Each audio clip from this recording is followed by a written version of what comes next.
All right, what is going on, people of YouTube? It is Mick here from Reality Tech, and today I'm going to show you how to track aircraft with your RTL-SDR or whatever SDR dongle that you use. Um, the method I used before, I believe you can still use it, but I found something digging through Reddit and stuff that looks a little better, a little newer, and if I remember correctly, it's a lot easier to install. Basically, it's called SDRangel. Um, I'll put the link to the website below. But basically, free download, click that, and then it'll take you to their GitHub page.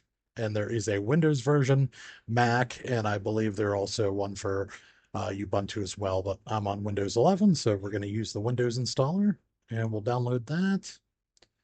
And once that downloads, just install it. It's as simple as that. I already have it installed, but I'll go ahead and just minimize here. And then I'll go ahead and get it running just to show you how it works. So we'll fire this up now.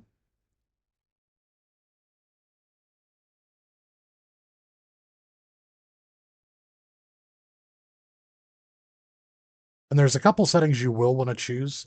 This one is the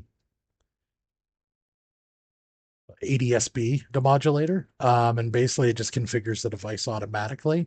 And if you hit play, that purple play button there in the top, it will start tracking your craft. My antenna is nowhere near in an optimum place for it. But as you can see here, we are already starting to pick up one. It is Sun Country flight 3029.